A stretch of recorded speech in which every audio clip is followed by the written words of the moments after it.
Okay, good evening, my dear boys and girls. Let me convey a beautiful story in which what is the moral you have to learn from that should be conveyed from you people, okay, after the completion of the story. The first story is, let me convey in Tamil so that you can easily understand. Okay. அர்ஜுனனுக்கும் கிருஷ்ணனுக்கும் உள்ள relationship உங்களுக்கு நல்லா தெரியும். அர்ஜுனனும் கிருஷ்ணனும் ஒரு நாள் வந்து நடந்து போயிட்டு இருக்காங்க. போகும்போது ஒரு காக்கா ஒன்று பறந்துட்டு இருக்கு. அந்த காக்காயை வந்து கிருஷ்ணன் அர்ஜுனன் கிட்ட காட்டி, கிருஷ்ணா அந்த கிளி பறக்குது பத்தியா, அந்த கிளி ரொம்ப அழகா இருக்குல்ல அப்படின்னு சொல்லி கேட்கிறான். இப்ப அர்ஜுனன் சொல்றான், ஆமா கிருஷ்ணா அந்த கிளி வந்து ரொம்ப அழகா இருக்கு அப்படின்னா. அப்ப கிருஷ்ணன் சொல்றான், அர்ஜுனா அது கிளி கிடையாது, புறா. அது தெரியுமா உனக்கு? அந்த புறா எவ்வளவு அழகா இருக்கு பத்தியா, அழகா வெள்ளை கலரா. உடனே அர்ஜுனன் சொல்றான், ஆமா கிருஷ்ணா அந்த புறா வந்து அழகா வெள்ளை கலரா அருமையா இருக்கு அப்படிங்கிறான். அப்ப கிருஷ்ணன் சொல்றான், அர்ஜுனா உனக்கு நல்லா தெரியும், அது வந்து கிளியும் கிடையாது, புறா கிடையாது, காக்கா. நான் வந்து கிளின்னு சொன்னா நீயும் கிளின்ற, புறான்னு சொன்னா நீயும் புறான்ற, நான் காக்கானா நீயும் காக்கான்ற, எதனால நீ இப்படி சொல்ற அப்படின்றதுக்கு அர்ஜுனன் வந்து ஒரு விளக்கம் சொல்றான். அவன் என்ன விளக்கம் சொல்லியிருப்பான், யாரோ சொல்லியிருப்பான்?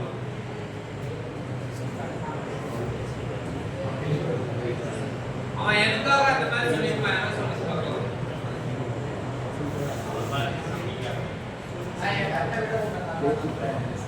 ஆக்சுவலா அர்ஜுனன் வந்து கிருஷ்ணன் கிட்ட என்ன சொல்றான்னா, கிருஷ்ணா நீ வந்து முழு முதல் கடவுள், உன்னால வந்து நான் அந்த காக்காய கிளி இல்லைன்னு சொல்லியிருக்கா, நீ வந்து அந்த கிளியா மாத்திருக்க.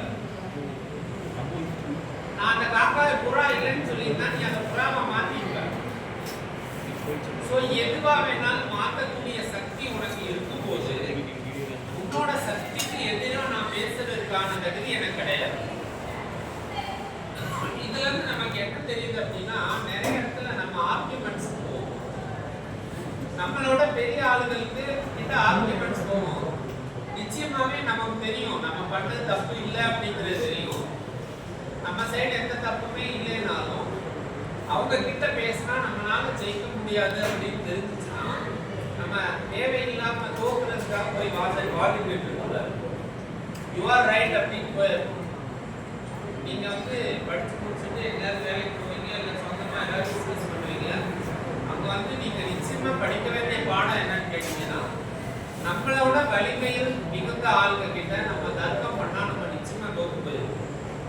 ஸோ தோத்து போவோம்னு தெரிஞ்சுட்டே நம்ம வீரத்தை நிரூபிக்கணுங்கிற கட்டாயம் எதுவுமே கிடையாது. ஒதுக்கி போயிடும். ஒன்று அவங்களோட சேர்ந்து போகணும், இல்லை அவங்கள விட்டு ஒதுக்கி போயிடும். So this is the moral we are learning from that story. For a second story நான் உங்களுக்கு நிறைய பேர் சொல்லியிருப்பேன். அர்ஜுனனுக்கும் கர்ணனுக்கும் இடையே வந்து நிறைய காம்படிஷன் வரும். அப்படின்னா ரெண்டு பேருமே எல்லா விஷயத்துலையும் ஈக்குவலான ஆள் தான். வீட்டில் தெரியல அர்ஜுனன் எவ்வளவு கெட்டிக்காரனோ அதே அளவு கர்ணனும் கெட்டிக்காரன். தர்மம் பண்றதுல கர்ணன் வந்து எந்த அளவுக்கு தர்மம் பண்றானோ அதே அளவு அர்ஜுனன் பண்ணுவான். அர்ஜுனனுக்கு வந்து ஒரு இன்ஃபீரியாரிட்டி காம்ப்ளெக்ஸ். எல்லாருமே கர்ணனையே கொடைகள்னு சொல்றாங்களே, என்னையே சொல்ல மாட்டேங்கிறாங்க. அவன் எதுனா கிருஷ்ணன் கிட்ட தான் போய் கேட்பான். கிருஷ்ணன் போய் கேட்கிறான், கிருஷ்ணா எல்லாருமே வந்து கர்ணனை கொடைகள் இருக்கிறாங்க, என்ன சொல்ல மாட்டேங்கிறாங்க, அதுக்கு என்ன ரீசன்?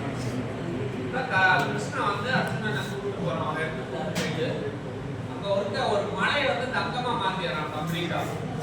இதை வந்து நீ பக்கு போட்டு பக்கத்துல இருக்க ஊருக்காரங்களுக்குலாம் கொடுத்துரு அப்படின்னா, அப்ப வந்து அர்ஜுனன் என்ன பண்றான், போய் அந்த மலையை எவாலுவேட் பண்றான். இதோட மதிப்பு என்ன இருக்கும், இது எவ்வளவு வரும், அந்த ஊர்ல எத்தனை பேர் இருக்காங்க, யாருக்கு எவ்வளவு கொடுக்கணும், எல்லாம் கால்குலேட் பண்ணி அவன் மனம் சொல்லுது.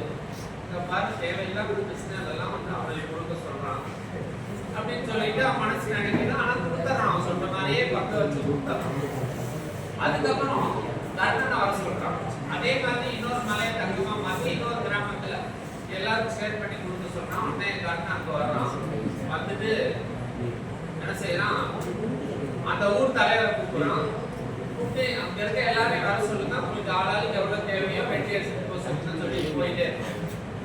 அப்ப கிருஷ்ணன் என்ன சொல்றான்னா, கர்ணன் வந்து ஒரு மாதிரி கால்குலேட் பண்ணல, அதோட வேல்யூ எவ்வளவுலாம் அனலைஸ் பண்ணல. அவனோட ஒர்க் என்ன கொடுக்க சொன்னா கொடுத்துட்டான். அவனை பொறுத்த வரைக்கும் அது அவனோடதே கிடையாது, மற்றவங்களோடது. அதை பத்தி அவன் திங்க் பண்ணணும்னு அவசியமே கிடையாது. ஸோ அதனாலதான் மக்கள் அவனுக்கு கொடுக்குற மரியாதை அவனுக்கு கொடுக்குறது கிடையாது. எது நீ வந்து உன்னோடது இல்லைன்னு நினைச்சிட்டு மற்றவங்களுக்கு கொடுக்குறியோ அது நல்லதா தான் இருக்கும். தர்மம் செய்யும் கிட்ட இருக்கிறதுல பெஸ்டா அவங்கெல்லாம் கொடுக்கணும். நம்மகிட்ட இருக்க வேஸ்ட் எல்லாம் வந்து தர்மம் பண்ணக்கூடாது. ஸோ அதுக்கு தர்மத்துல வராது. வீணா போட்டதை வந்து நீ குப்பையில போட்டதுல இன்னொருத்தர் கொடுக்குற, அது வந்து தர்மமாக. சரியா? ஸோ இது மாதிரி நிறைய வந்து தெரிஞ்சுட்டீங்கன்னா நம்ம லைஃப்ல ஹாப்பியா இருக்க முடியும். That's all. Please have a great day.